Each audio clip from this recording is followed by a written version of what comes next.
Hello everyone, welcome back to History 1151.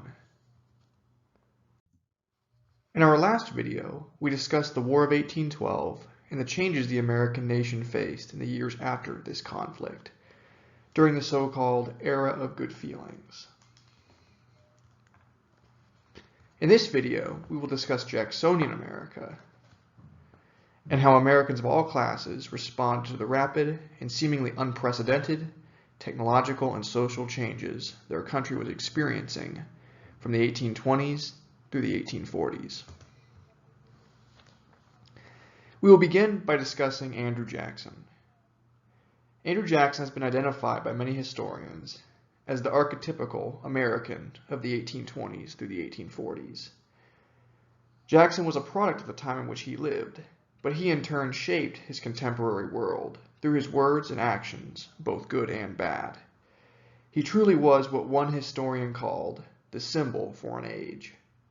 Indeed, American politicians of the Jacksonian era, Jackson, Henry Clay, William Henry Harrison, and James K. Polk, were symbols of the period, and they represented the values of everyday Americans. In order to understand Jacksonian America, we have to consider the period's political leaders, as they represented a cross-section of American society, at least of white American society. We will start with Andrew Jackson. Andrew Jackson was born in 1767 in the Waxhaws, a part of the Appalachian Mountains sitting astride the borders of present-day Carolinas and Tennessee. These days, Tennessee claims Jackson as its own, because he lived most of his adult life within the volunteer state's borders. Like most of the white people living in the Appalachians, Jackson's ethnic heritage was Scotch-Irish. Specifically, Jackson's ancestors were Scots who colonized Northern Ireland, Ulster, before they ultimately sailed to the U.S. in the mid-1700s. Jackson never knew his father, who died in a logging accident about a month before he was born. Without a male breadwinner, Jackson's family was very poor, almost destitute, and young Jackson received a very minimal formal education as a result. During the Revolutionary War, Andrew Jackson served as a courier for the local Patriot militia, being that he was only 13 years old in 1780 when the fighting in South Carolina intensified, as you will remember from our previous discussions of the Revolutionary War. Jackson and his neighbors hated the British and the Loyalists, and were motivated to become patriots as a result of the massacre of Patriot POWs after the Battle of the Waxhaws, which we also discussed in a previous video. The British invaded the region and even quartered in young Jackson's cabin. A British officer ordered Andrew to polish his boots. Young Jackson haughtily refused, so the British officer slashed him across the forehead with his sword, leaving a scar that Jackson would carry with him for the rest of his life. After the war, Jackson, who had an impatient and combative personality, struggled to keep a job. He worked in a variety of professions, but finally took up the study of law. Being on poor terms with his family, Jackson moved to Nashville, now in Tennessee. In Nashville, he met and married Rachel Donaldson, who had been divorced. Andrew and Rachel had a marriage ceremony and even lived together before her divorce was finalized, creating legal troubles and scandal for the young couple, although frontiersmen were less bothered by this relationship than people on the settled East Coast.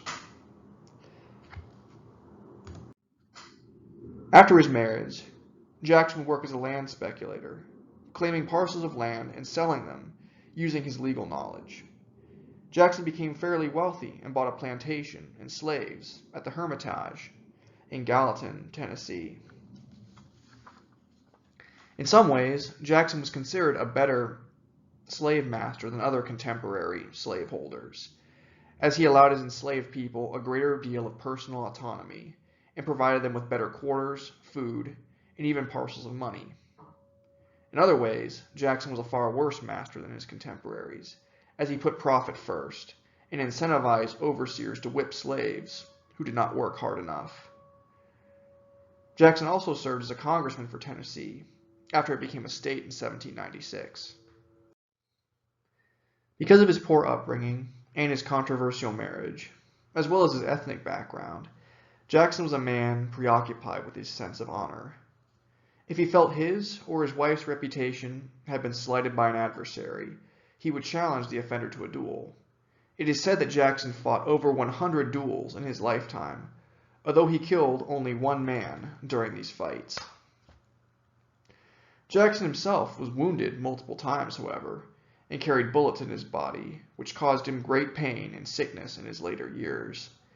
Dueling was technically illegal in most of the United States, and killing a man in a duel could further damage one's reputation, as seen by Aaron Burr's killing of Alexander Hamilton in a duel in 1804. To Jackson, however, dueling seemed the best way to secure his honor, in spite of the risks. When the U.S. declared war against Great Britain in 1812, Jackson enthusiastically went to war, gathering over 2,500 Tennessee militiamen to fight on behalf of the U.S. I will not go into too much detail about Jackson's role in the War of 1812, because we discussed it in a previous video. I will say that Jackson welcomed war with Great Britain, because he wanted the United States to expand westward. At this point in his life, Jackson was a Jeffersonian Democratic Republican who believed that the nation's future prosperity should be secured through land acquisition, even if it came at the expense of Native Americans or other European powers, namely Spain. As congressman, Jackson had advocated for white settlers' land interests over those of Native Americans, and he had financially supported the disgraced Aaron Burr's attempted filibustering of Texas in 1805, then controlled by the Spanish. Jackson, like many other Democratic Republicans, recognized the War of 1812 presented the ideal opportunity to expand the United States' territorial holdings. After the War of 1812, Jackson saw additional military service during the First Seminole War, a conflict which began during the War of 1812 in 1814, but it really did not end until 1819 with the U.S. purchase of Florida. Florida was, at the time, part of Spain's empire.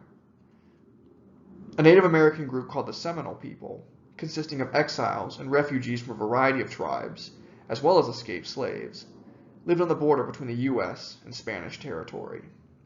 The Seminole would lead raiding parties into South Georgia, attacking white American settlements and encouraging black slaves to join their ranks. The Seminoles kept black slaves themselves, but tended to treat their enslaved people better than white Americans did. Spain had African slavery in many of its colonies, but it had a long tradition of welcoming escaped slaves from Georgia into their colony, giving them freedom if they converted to Catholicism and agreed to serve in their colonial military. In some cases, the Spanish even gave black enslaved people to the former Georgian slaves that served in their armed forces. Spanish Florida refused to stop Seminole/African American raids and even tacitly encouraged them. Because of these raids and the continued escape of Georgian slaves, President James Monroe ordered Jackson to invade Florida in 1818. Jackson had some experience in Florida, having pursued retreating British agents into the state back in 1814. Jackson's army crossed the border and clashed with the Seminoles and the Spanish. Jackson's force consisted of militia, regulars, Creek Indians, and angry settlers who wanted revenge on the Seminole. Jackson's army burned Seminole and Miccosukee settlements in northern Florida, forcing these people to retreat southward down the peninsula. Jackson's army also attacked the Spanish and basically expelled them from the territory. Jackson's seizure of northern Florida during the First Seminole War forced Spain to sell the territory to the U.S., as seen in the Adams-Onis Treaty of 1819. The U.S. government settled the Seminole on a reservation in north-central Florida at the Treaty of Moultrie Creek in 1823. This will be important later.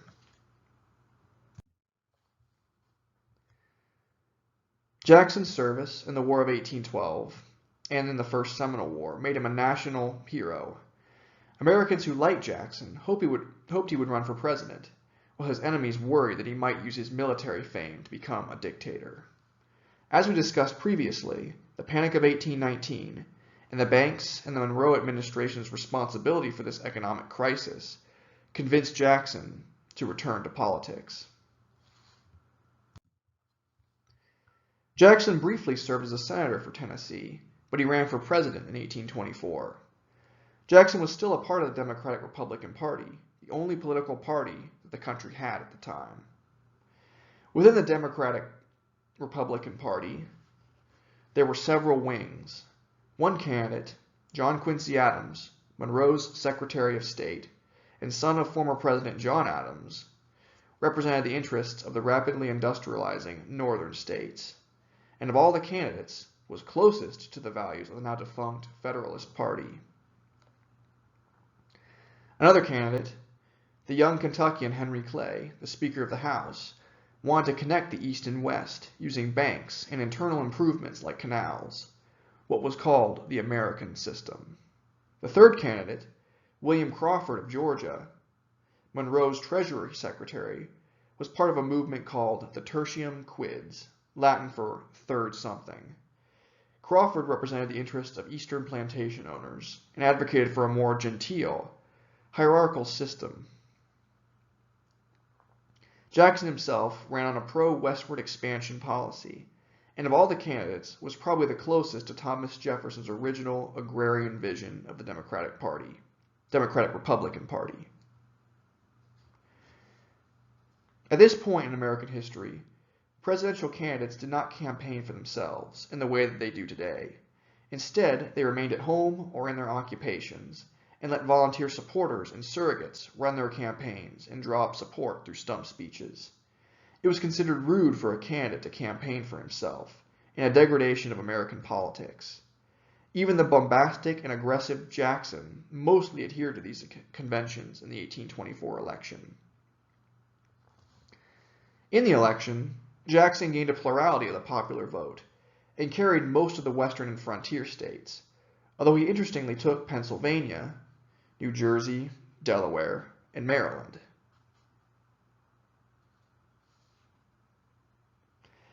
Crawford did fairly well in the coastal southeast, taking his home state of Georgia as well as the large state of Virginia.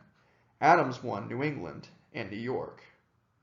Clay took his home state of Kentucky, but also Ohio and Missouri. Because Jackson had failed to win the majority in the popular vote, Adams and Clay made a deal with each other. Clay agreed to award his Electoral College delegates to Adams, giving Adams enough delegates to win the election. In exchange, Adams made Clay his Secretary of State. Adams and Clay both mistrusted Jackson.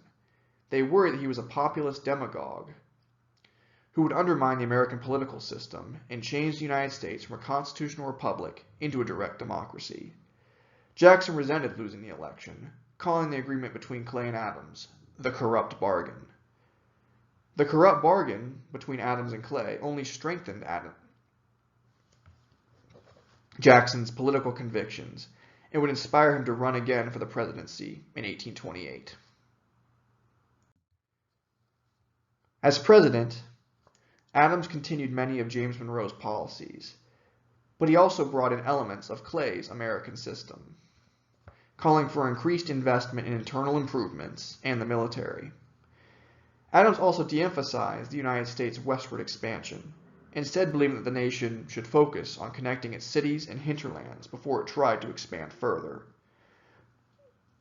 Adams still wanted to see the nation expand westward, and he wanted Native Americans to either assimilate to Anglo-American culture or give up their land, although his Indian policy was less aggressive than that of Jackson.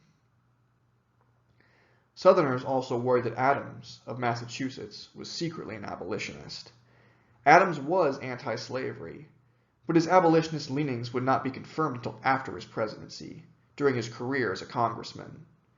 Adams believed that the increased government spending that the American system required should be paid for with additional tariffs, which angered many of his political allies and all of the mercantile voters of New England, his base.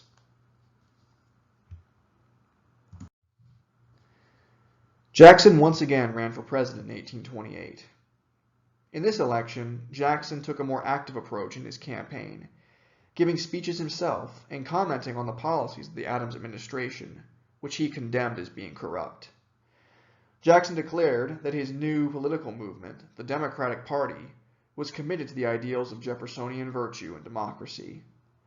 Adams' political movement, called the National Republicans, was hierarchical and elitist, according to Jackson.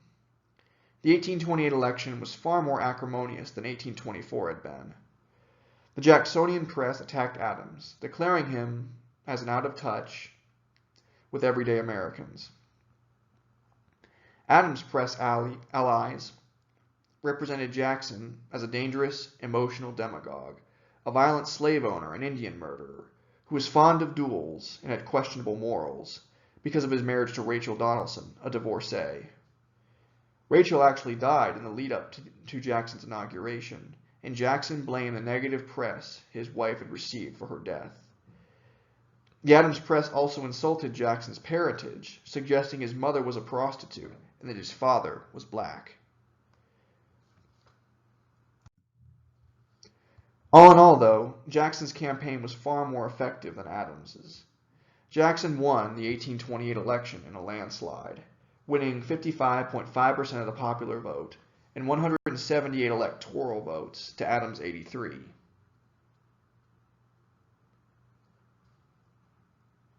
Jackson's modern campaign style, which included stump speeches before potential voters, helped him win the presidency. But Adams' alienation of his allies, including John C. Calhoun, his vice president, also helped Jackson win.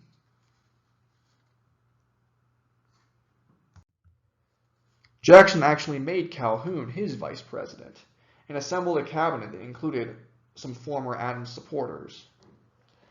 As president, Jackson advocated for many democratic, anti-elite, and Jeffersonian policies. Jackson wanted to remove property requirements for voting, and he wanted to extend voting rights to all adult white male American citizens. Jackson also suggested that politicians should have term limits and that even the Electoral College should be eliminated. Historians acknowledge that Jackson himself, while very forward-thinking on some issues, advocated for many regressive policies as well. Jackson's idea of democracy was race-based and extended only to white males.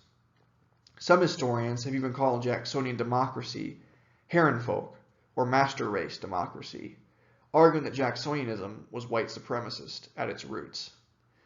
Although we might criticize Jacksonian democracy for its racism, contemporaries recognize that Jacksonian democracy was very radical and forward-thinking for the time.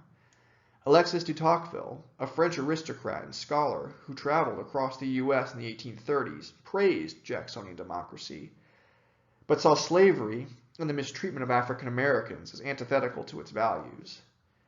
Tocqueville was keenly aware that white Americans treated black people and Indians poorly, but he believed that equality for all white men would inevitably lead to emancipation and liberty for all races, whether white people liked it or not.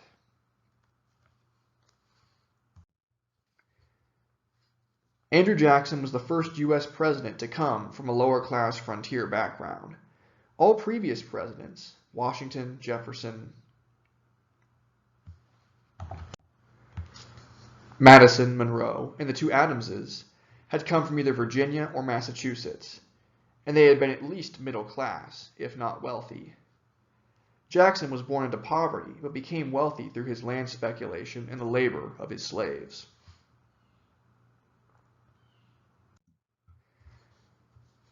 During his first term, Jackson sparred with the established political elite in Washington, both in terms of policies and in private life as well. Jackson had invited everyday Americans to attend his inauguration party at the White House.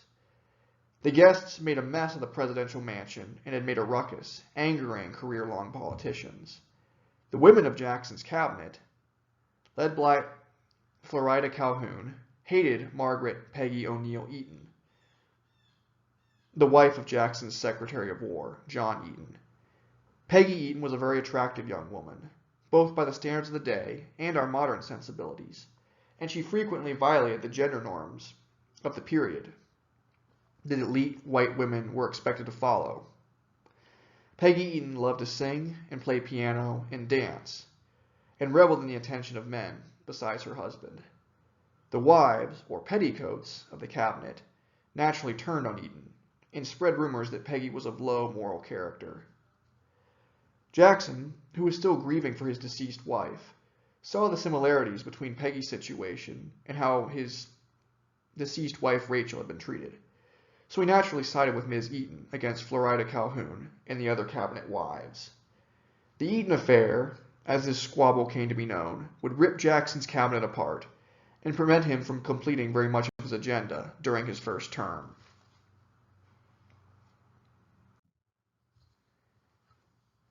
Jackson's cabinet in the first term was also torn apart over political issues as well.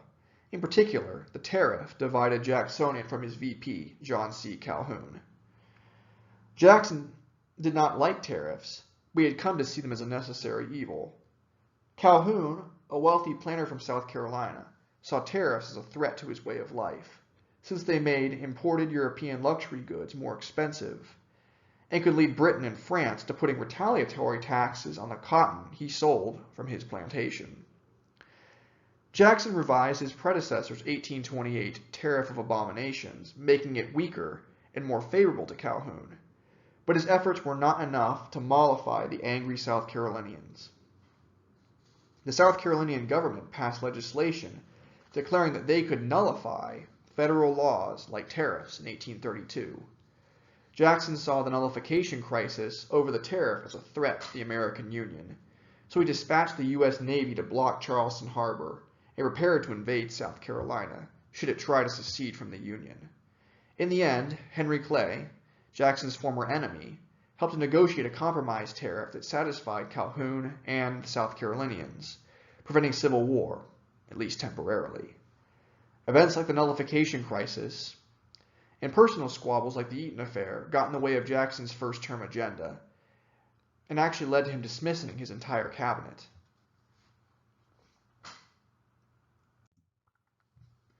In 1832, Jackson sought re-election to his second term. In 1832, partisan politics was in full swing again in America. Jackson's Democrats ran against the National Republican/Whig Party, which nominated Henry Clay, the senator from Kentucky, as their candidate.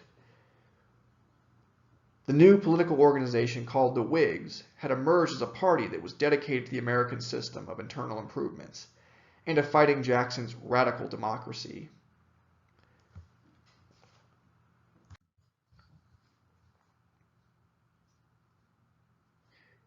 The National Republicans/Whigs were also pro-bank, while Jackson increased his attacks on banking in his re-election campaign, declaring banks made the rich richer and the powerful more powerful.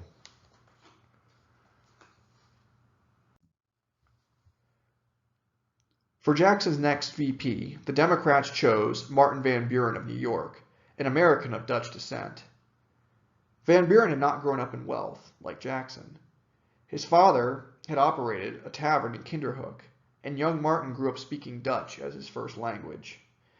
Although they both came from modest backgrounds, Van Buren and Jackson were very different men. Jackson was stalwart in his principles to the point of being inflexible. Van Buren, however, liked to make compromises and deals. He was a skilled politician called the Little Magician by his contemporaries. Even their appearances were different. Jackson was tall and thin, had a military bearing, and coarse white hair, which gave him a physically imposing, almost prophetic visage. Van Buren, in contrast, was short, stout, and bald, and had a very unassuming appearance. Jackson was also aggressively pro-slavery, while Van Buren had some anti-slavery leanings. In many ways, Jackson and Van Buren were opposites. Their differences, however, were what made Jackson and Van Buren such a good team. Both men wanted to grow the power and prestige of the Democratic Party. Van Buren sacrificed his political career in the short term, giving up his governorship of New York in 1829 so he could serve as Jackson's Secretary of State. Van Buren also encouraged Jackson to dismiss his entire cabinet, even himself, after the Eaton affair. For his sacrifices, Van Buren was the natural choice for VP during Jackson's second term. During his second term, Jackson made his war on the National Bank his first priority. Jackson blamed the Bank of the United States, BUS, for the Panic of 1819, and he wanted to dissolve it in favor of smaller state banks that would be operated by Democrats. The fight against the bank was difficult, however. Nicholas Biddle, director of the BUS, was not going to go down without a fight, and requested the BUS's charter be renewed in 1832. Congress renewed the charter, but Jackson vetoed it.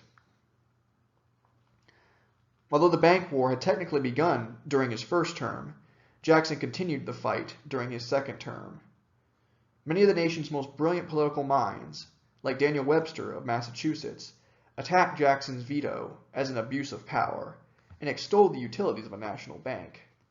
The closing of the national bank and the depositing of its funds into smaller financial institutions called pet banks caused an economic boom in 1834 and 1835 and allowed Jackson to pay off the national debt during his second term.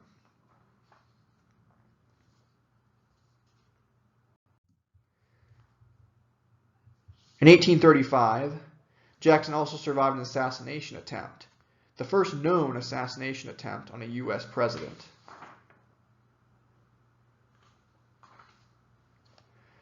The would-be assassin, Richard Lawrence, was an unemployed house painter from England who had been unable to take advantage of the ongoing economic boom and blamed Jackson for his financial struggles. Lawrence also had a series of mental problems, and he believed he was English King Richard III reincarnated, leading him to be institutionalized rather than imprisoned for his assassination attempt. During his second term, Jackson continued his policy of the removal of Native Americans from their homelands east of the Mississippi River. During his first term, Jackson had signed the Indian Removal Act of 1830, first passed by Congress. The Indian Removal Act allowed the states to forcibly deport Native American nations from within their borders. Many of these tribes, including the Chickasaw, Cherokee, Creek, Choctaw, and Seminole, had made agreements with the U.S. government, which had made them basically independent nations within the United States, with their own laws and customs. Some of these tribes lived much like white Americans, operating plantations and even owning black slaves. Others, like the Seminole, previously discussed, have rejected Euro-American lifeways. These Indian nations frequently passed laws that forbade white settlement within their borders. Some of these nations' laws were in conflict with the laws of the states in which their borders were enclosed, particularly their laws against white settlement. The nation's rejection of white settlement within their borders would lead to Jackson's signing of the Indian Removal Act of 1830, which mandated that Native American nations must submit to states' laws or leave the state in which their nation resided. Nations that refused would be forcibly transported west to the Indian Territory, what is now Oklahoma. Some nations left with minimal negotiation, like the Choctaw in 1831 and 1832, while other nations fought against the act in courts, taking their legal fight all the way to the U.S. Supreme Court, as the Cherokee Nation of Georgia did. Still others resisted the U.S. government militarily, leading to the Second Seminole War in Florida.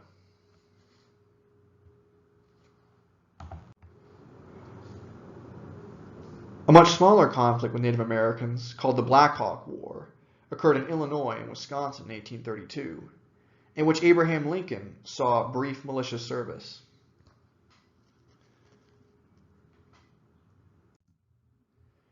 The Cherokee Nation, through its legal battles, was able to delay its expulsion from Georgia until 1838, during Martin Van Buren's presidency.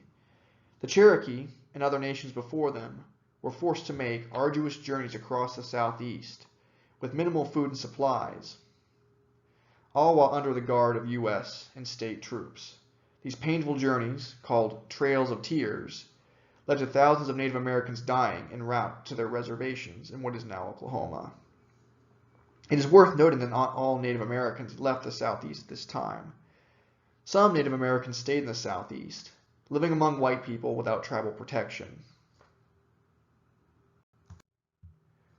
Others, like the Seminoles, who refused to surrender to the U.S. military, retreated deeper into the depths of the Everglades in South Florida, where the descendants remain to this day.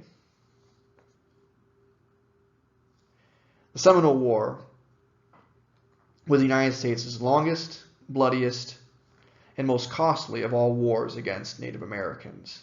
It was also very controversial within white American society as well, for a variety of reasons.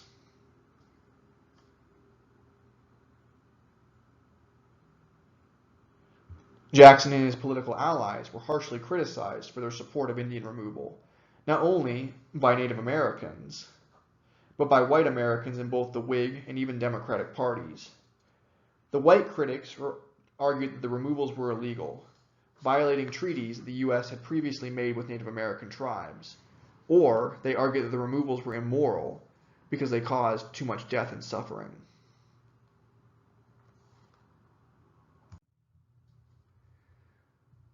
On the issue of slavery, Jackson was a major slave owner from Tennessee and supported the interests of the slave-owning South.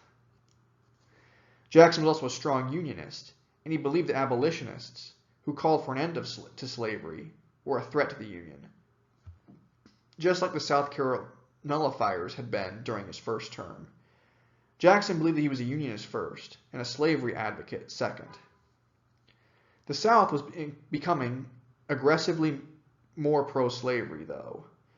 Nat Turner's slave revolt of August 1831 had alarmed white Southern slave owners, leading them to take a harsher stance against both anti-slavery Northerners and black people, both free and enslaved in their own states.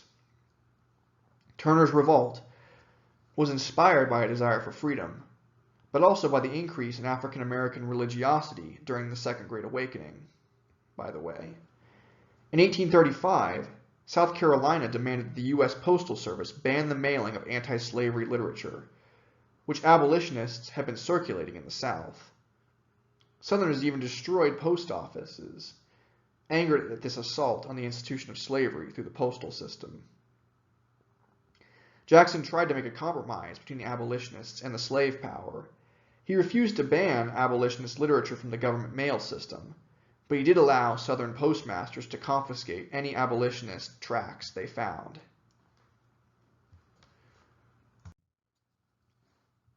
In 1836, Anglo-American rebels living in Texas, then a part of Mexico, rebelled against the Mexican government.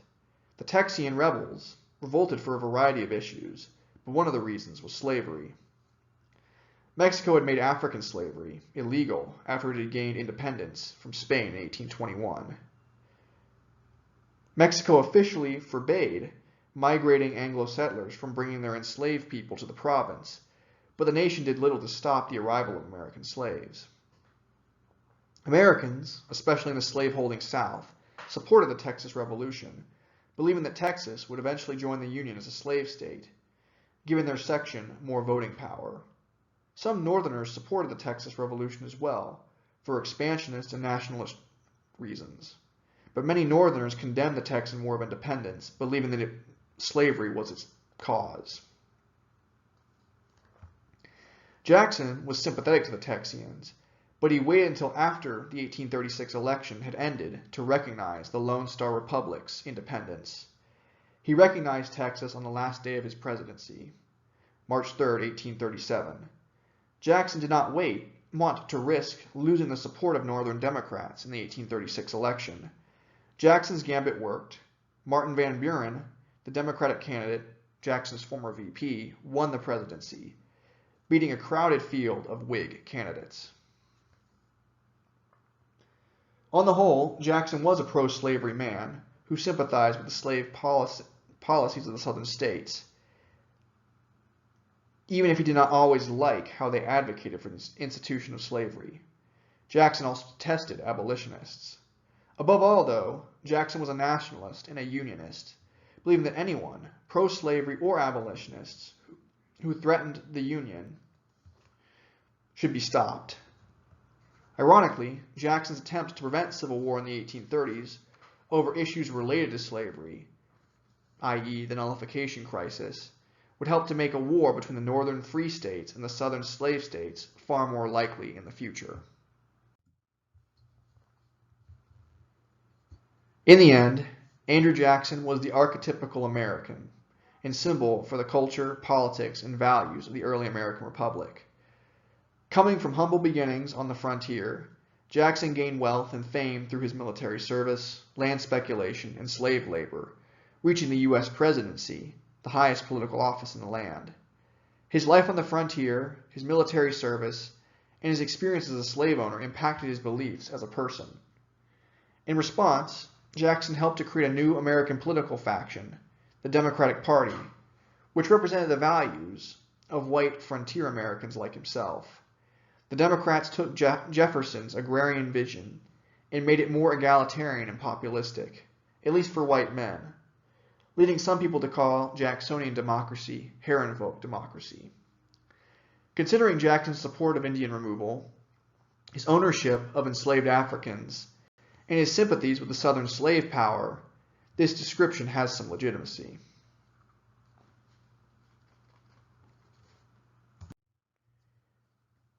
Andrew Jackson never could have become president if he had not struck a nerve with everyday Americans. Jackson's political ideology and policies were held by hundreds of thousands of Americans, especially in the western frontier states. Americans who had lost their homes and lands in the Panic of 1819 agreed with Jackson that banks were to blame for causing the panic.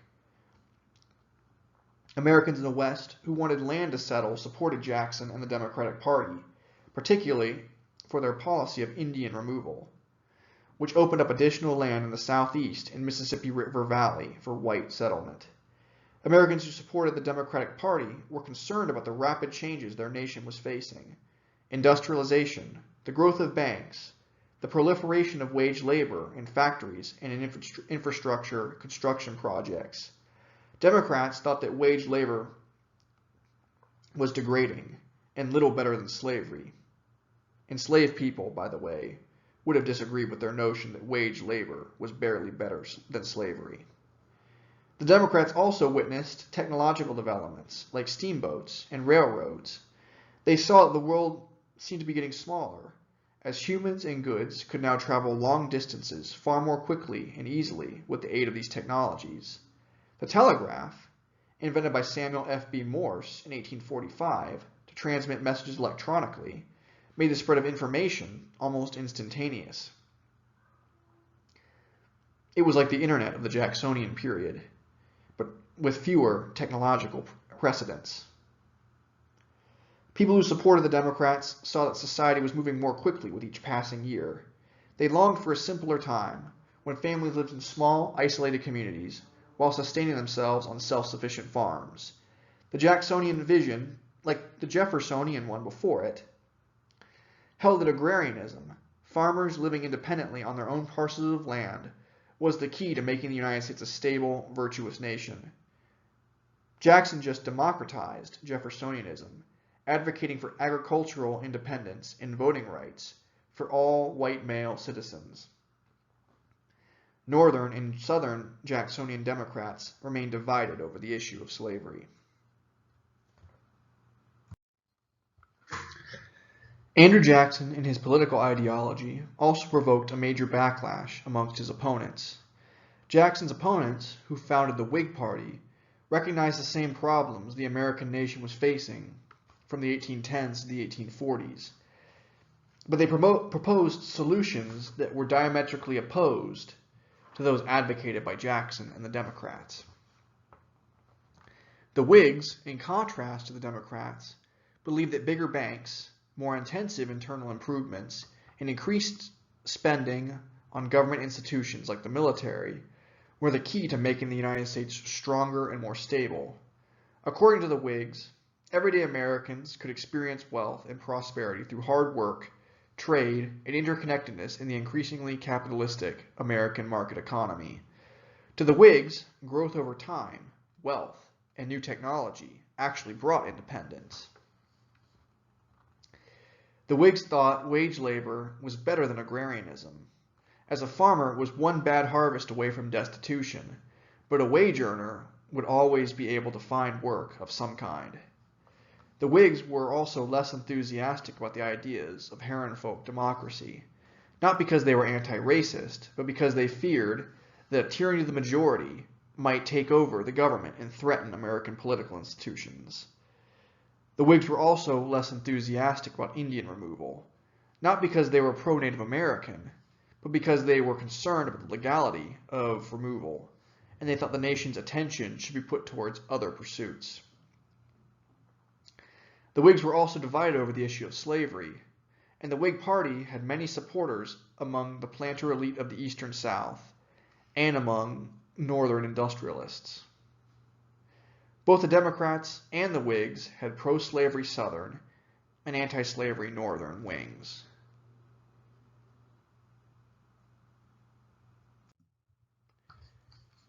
In the election of 1836,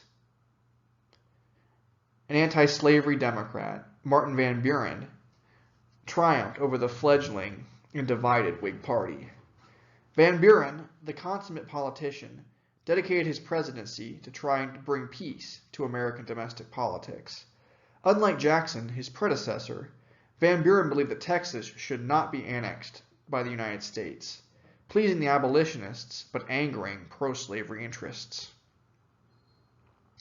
In exchange for refusing to annex Texas, Van Buren called for Northerners to tone down their opposition of slavery as a compromise.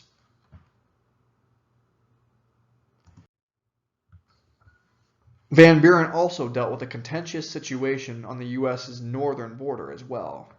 In 1837, a Canadian independence movement, led by William Lyon Mackenzie, began to flourish in British Canada.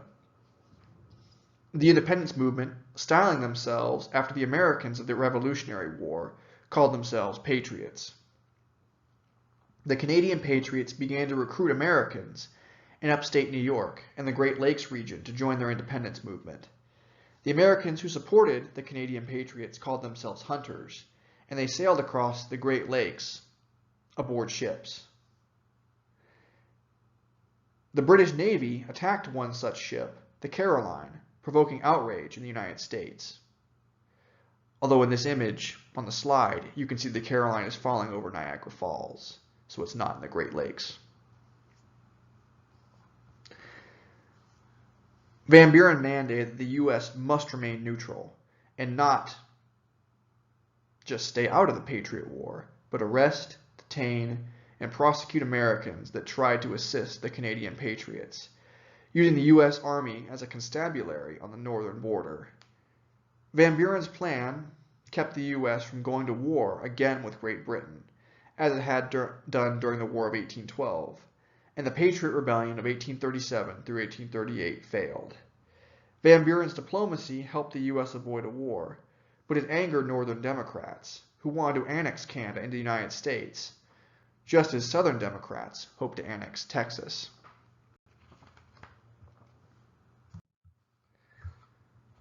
Another important diplomatic event that took place during Van Buren's presidency was the Amistad case of 1839 through 1840. The Amistad was a Spanish slave ship that had illegally transferred slaves from Africa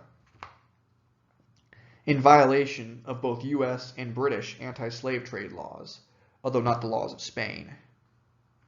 The slaves aboard the Amistad had taken control of the vessel, and being unable to sail back to Africa, arrived in the United States. The Van Buren administration, not wanting to anger the Spanish government or pro-slavery politicians, supported returning the escaped slaves to Spain. The slaves were defended by John Quincy Adams, a congressman from Massachusetts and a former U.S. president, as well as by abolitionists. In the end, the slaves were freed by the U.S. Supreme Court, since they had been illegally transported to the Americas. The Amistad ex-slaves were allowed to return home to Africa in 1841.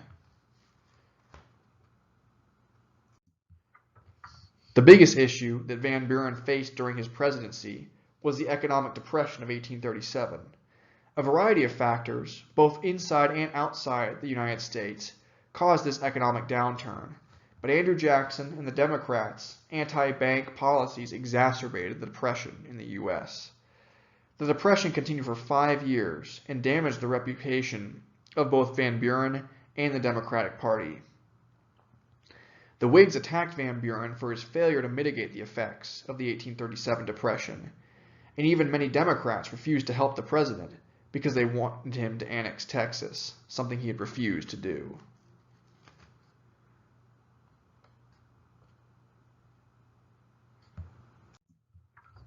To make matters worse, the Second Seminole War continued into Van Buren's presidency.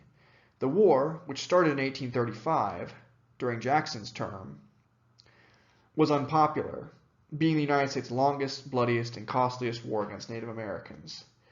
The U.S. Army remained underfunded, and the Florida militia, like the militias in previous wars, did not want to fight too far from their home bases.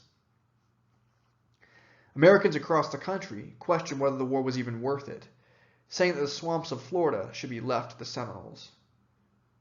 The war would not end until 1842, with the removal of most of the Seminole Nation to Oklahoma, although a few Seminoles remained in Florida, hiding out in the Everglades.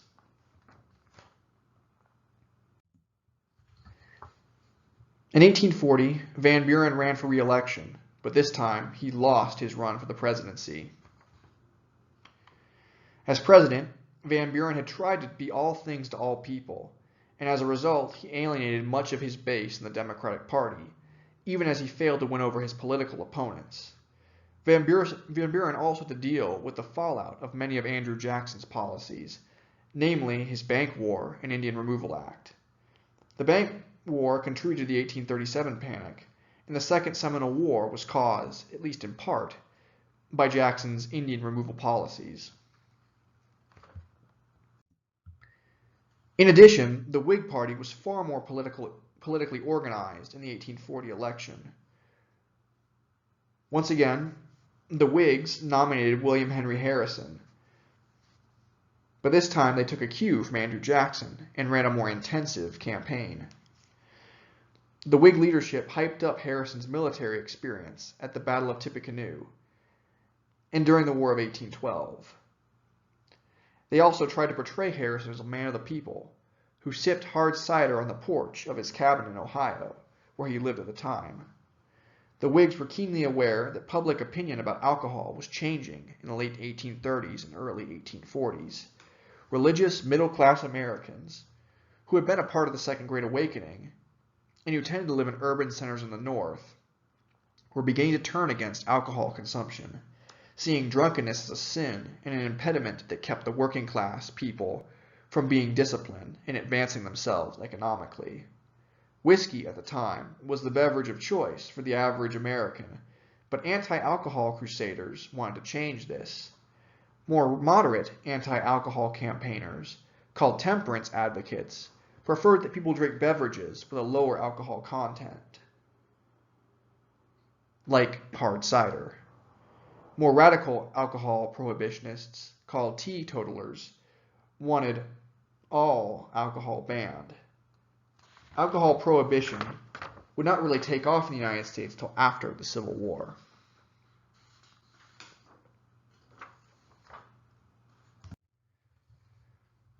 There was also considerable overlap between the religious temperance activists and other reform movements, like the abolitionists and the feminists.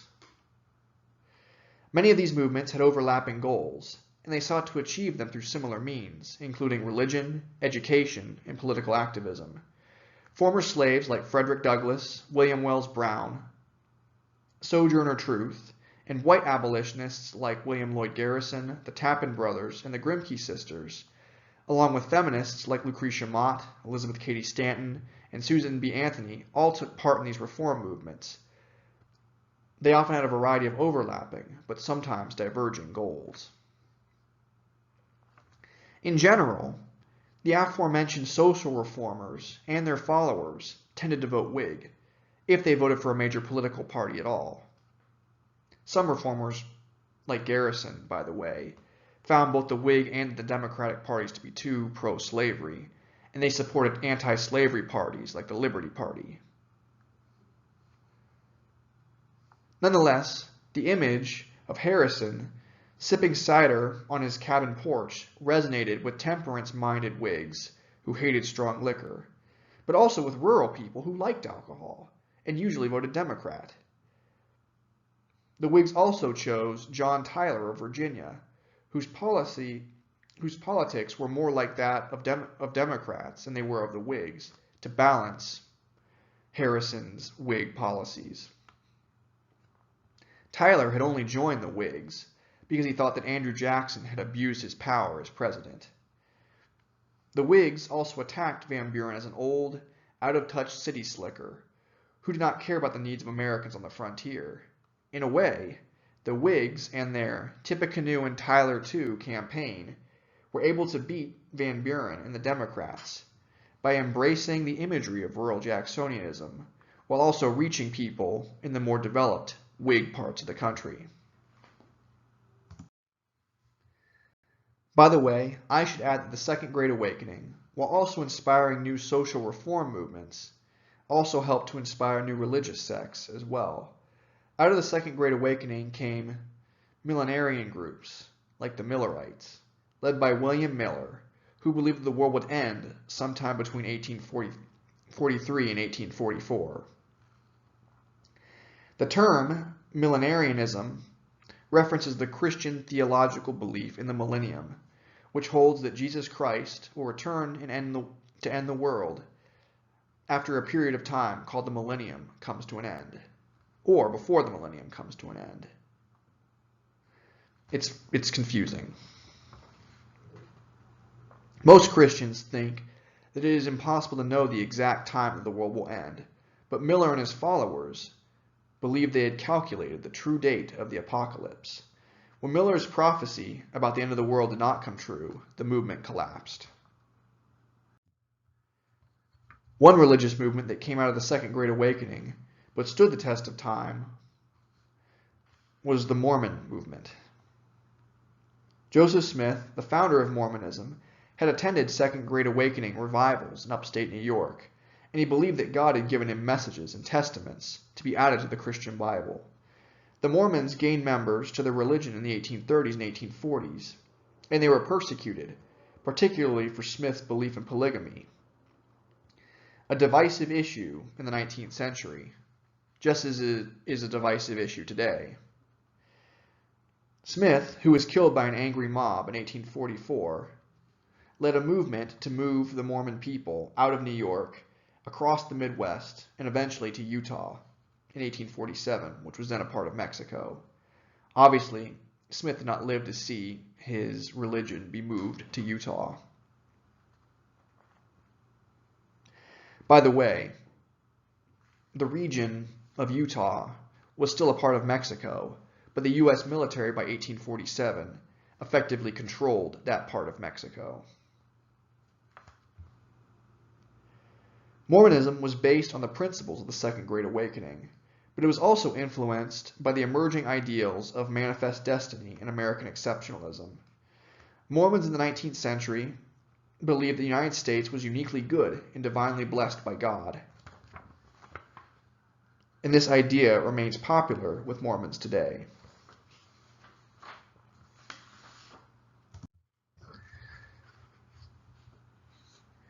There are many other religious movements besides the Mormons that came to be in Jacksonian America, but that did not last.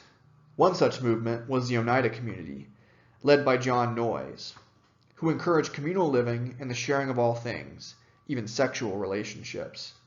The Oneida adhered to an extreme form of perfectionism, believing that they could create heaven on earth in their communities. The Oneida established communes across the Northeast, where they sold cutlery and flatware to fund their community.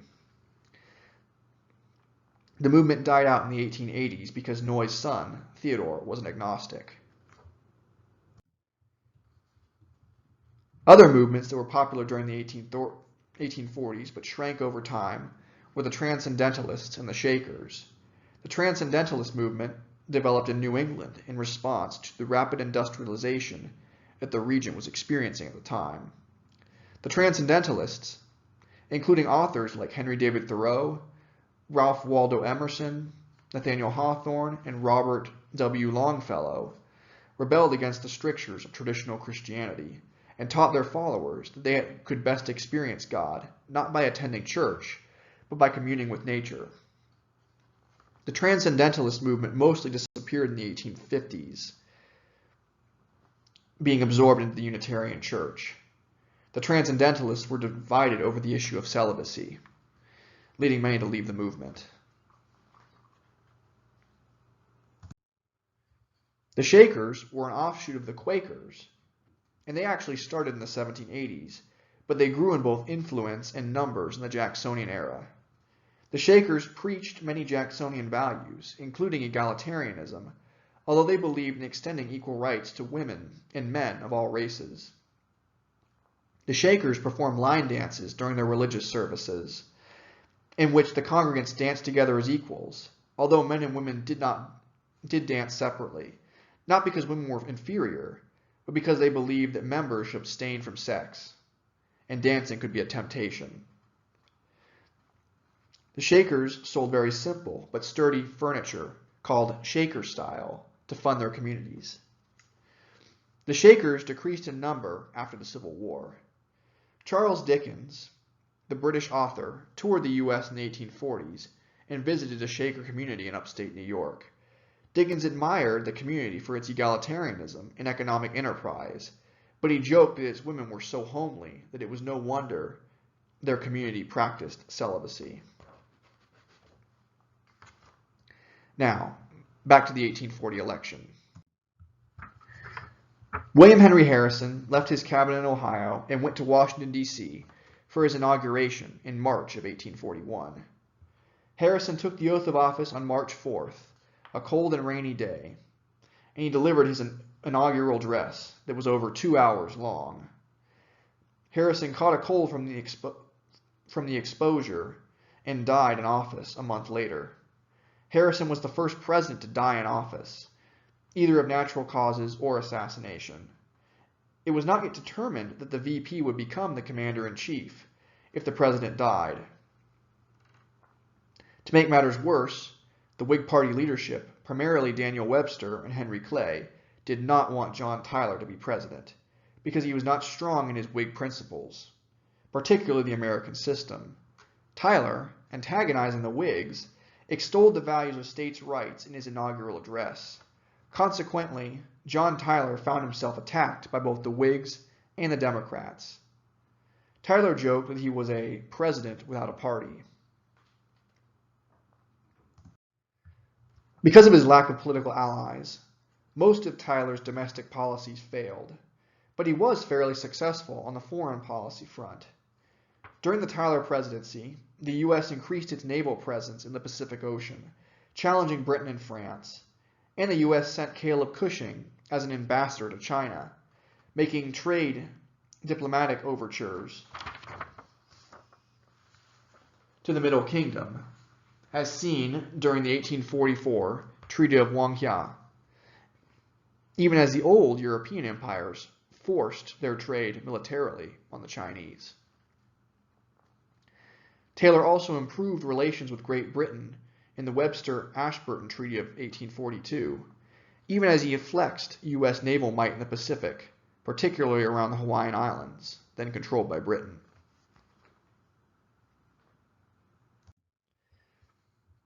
Tyler's last and most significant foreign policy move was the annexation of Texas.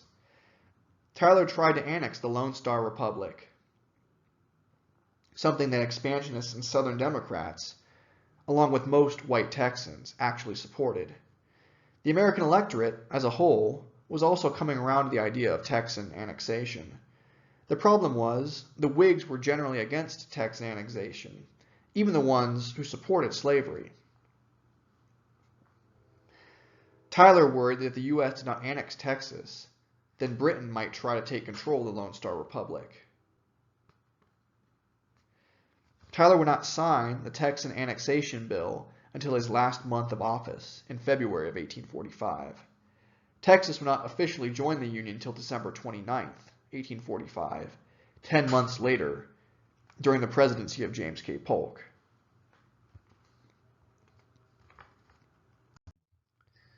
Tyler initially sought re-election in the 1844 presidential campaign, but neither the Whigs nor the Democrats wanted him. The Whigs chose Henry Clay as their nominee, and the Democrats chose James K. Polk of Tennessee, a protege of Andrew Jackson. Southern Democrats had refused to nominate Martin Van Buren, the former president, because he vehemently opposed Texas annexation, stating that even if Mexico were to allow annexation, he would oppose it. Van Buren and his supposedly radical supporters were called Loco Focos. Even Henry Clay, the Whig candidate, who also opposed annexation, was not so vehemently against Texas's admission to the Union. Tyler tried to run as a third party under the name Democratic Republicans, a reference to Thomas Jefferson, on the single issue of Texan annexation. Tyler eventually dropped out of the race and endorsed Polk, but he signed the Texas annexation bill himself at the very end of his presidency, although, as we said before, Texas officially did not join the Union until the presidency of James K. Polk in December of 1845. President James K. Polk's political agenda was very similar to that of his mentor, Andrew Jackson. As a Jacksonian, Polk wanted to expand the United States' territorial holdings to make room for more white settlement. Polk, who promised he would only serve as president for one term, would make territorial expansion his main priority during his brief presidency. Polk recognized a border disagreement between the United States and British Canada in the Pacific Northwest, then called the Oregon Country. The U.S. claimed that the northern boundary in the region was the 54th northern parallel, well into the modern-day province of British Columbia. The British claimed that Canada's southern boundary in the region should be affixed at the 42nd parallel, the current, or contemporary, northern border of Mexico. The British proposal was unacceptable to Americans, as it left the U.S. without any real access to the Pacific coast. The U.S. and the British eventually reached a deal, dividing the Oregon Country at the 49th parallel, the present U.S.-Canadian border. By 1846, Polk had negotiated a satisfactory agreement with the U.S. and Britain, if anything, one that was slightly more favorable to the U.S.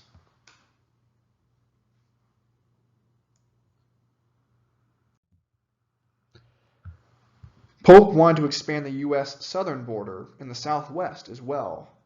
As a southern slave owner, Polk wanted to make sure that the U.S. did not add too many northern free states, negating the electoral power of the southern slave states. This made the annexation of Texas an important issue for Polk, although the negotiations were completed before his inauguration, and he really just signed off on the deal.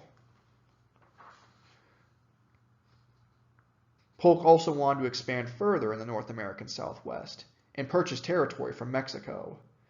Most of the territory that Polk wanted to buy, the Mexican provinces of Nuevo Mexico and Alta California, however, could not become slave states, as more than half of this territory lay north of the Missouri Compromise line.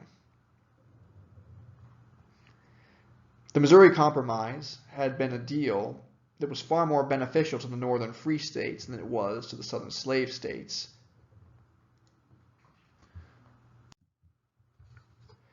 While Polk was a slave owner, and more closely allied with the pro-slavery wing of the Democratic Party, he was a nationalist and an expansionist first. Polk was trying to fulfill the 1840s Anglo-American notion of manifest destiny. Manifest destiny, a term advanced by John O'Sullivan in 1845, mandated that the United States was providentially destined to be the dominant power in North America, ruling the continent from coast to coast. Any power that got in the way of U.S. hegemony, be it Britain, Mexico, or Native Americans, was to be defeated and overcome. Mexico rebutted Polk's land purchase overtures, seeing the American proposition as an insult to its national sovereignty.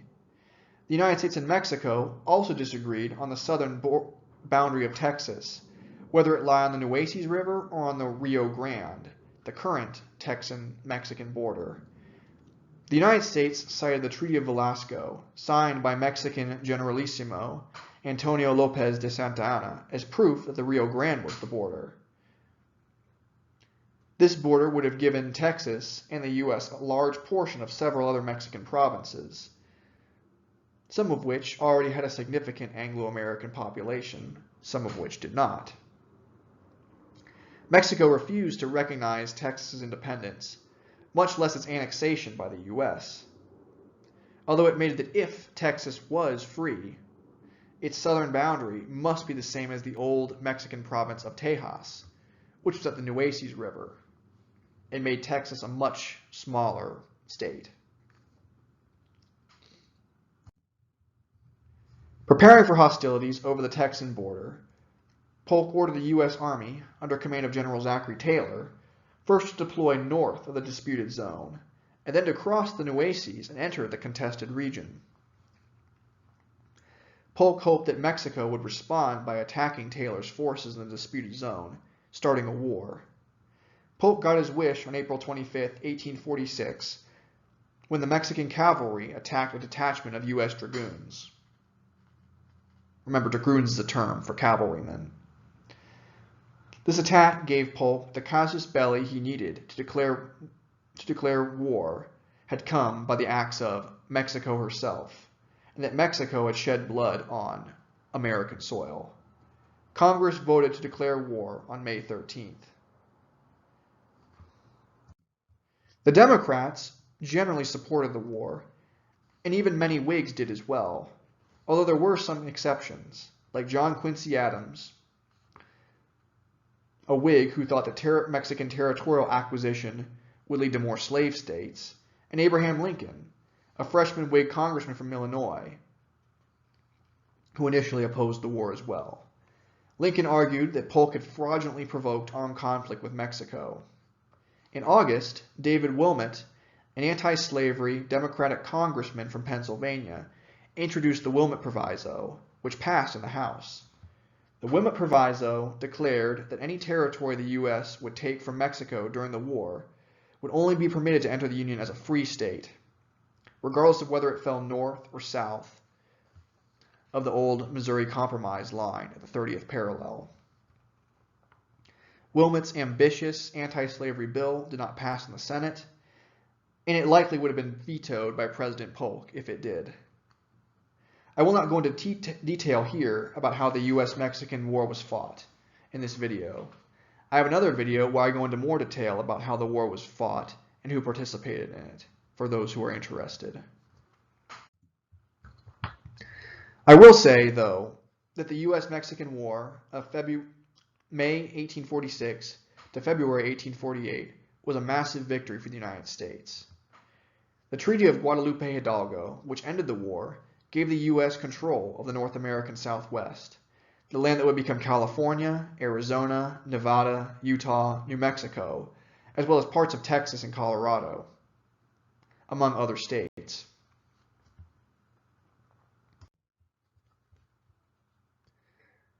Although the U.S. had went to war for democratic aims, it was Whig tactics and strategy that helped the U.S. prevail over Mexico. Mexico initially had a much larger military than the U.S. at the start of the war, but U.S. generals, namely Zachary Taylor and Winfield Scott, both of whom were Whigs, invested in superior technology, particularly artillery and small arms, to defeat the Mexican forces in battle. Taylor and Scott both made use of civil technologies as well, like railroads and steamboats, to move troops out of the U.S. and to deploy them in Mexico.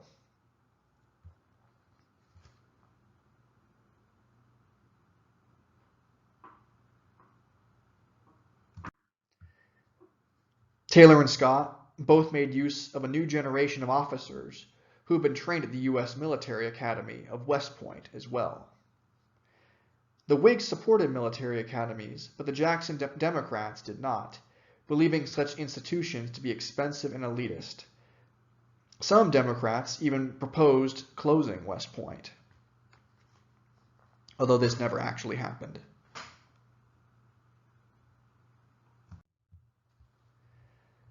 Thanks to its well-trained officer corps and superior technology, the United States had proven that its regular army could defeat enemies in a foreign war, increasing the U.S.'s international prestige and credibility.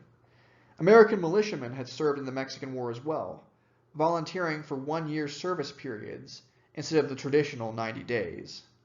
President Polk realized early in the war, perhaps remembering the War of 1812, that 90-day enlistments were too short for fighting a war on foreign soil. In general, the volunteers performed well in combat during the Mexican War, although they tended to be less steady in pitched battles than their professional counterparts in the regular army. Where the volunteers faltered, however, was in their lack of discipline in camp and in garrison. Many volunteers robbed, murdered, and sexually assaulted Mexican civilians, often while under the influence of alcohol. Some of these attacks were motivated by racism and ethnocentrism as well, sentiments which were common in Jacksonian America. Officers tried to stop these assaults on Mexican non-combatants, preferring to fight Mexico as if it were an established nation-state, with limited rules of engagement. This limited war strategy stood in stark contrast to the approach the U.S. military had taken against Native Americans, where attacks on Indian non-combatants were a part of the plan. Just as Presidents Andrew Jackson, William Henry Harrison, and James K. Polk were political figures that represented the values of Jacksonian America, the U.S.-Mexican War was fought for Jacksonian values as well, specifically the idea of manifest destiny. The U.S.-Mexican War was a triumph for the United States, but in its victory, the U.S. sowed the seeds for future conflicts, which we will discuss in another video. In the end, the Jacksonian period was a complex, dynamic, and mercurial time in U.S. history. White Americans in particular were concerned about the massive changes their country was experiencing, and they were worried they might be left behind by the nation's rapidly growing and increasingly competitive capitalist market economy. This world created politicians like Andrew Jackson, who were affected by the hopes and fears of their time, while also trying to assuage the worries that everyday Americans had. Jackson was a product of his time, but he also had a tremendous impact on the epoch in which he lived. As U.S. President, Jackson helped to create the Democratic Party, which stood for the values of Herrenvolk democracy, egalitarianism, and voting rights for all white men. To this end, Jackson and the Democrats supported the policies of westward expansion, Indian removal, and dissolution of the National Bank. In response to the Democrats, another political party, the Whigs, developed. The Whigs believed that trade, banks, industrialization, and the investment in technology and infrastructure, funded by banks and tariffs, were key to ensuring American prosperity. The Democrats had victories in 1828, 1832, and the 1836 elections, but they faltered in 1840, primarily due to the Panic of 1837 and the Second Seminal War. Democratic Party's policies were partially to blame for both of these issues. The Whigs got their candidate, William Henry Harrison, a Whig who looked and sounded and acted like a Jacksonian, elected in the 1840 election. Harrison's untimely death a month into office left John Tyler, who was a Democrat in all but name, as president. Tyler's presidency was followed up by the true Democrat, James K. Polk, in 1844, who was a disciple of Andrew Jackson. In this way, the Jacksonians dominated American politics from 1828 to 1848, over 20 years, either as Democrats or, in the case of Harrison, as Whigs. Following the principles of manifest destiny, James K. Polk, as president, made Western expansion the priority of his one term as president, leading to the U.S. acquisition of Oregon and the U.S. war against Mexico. The U.S. victorious over Mexico gained the North American Southwest, but unwittingly set itself up for future conflicts over its new territorial acquisitions, which will be the subject of a future video.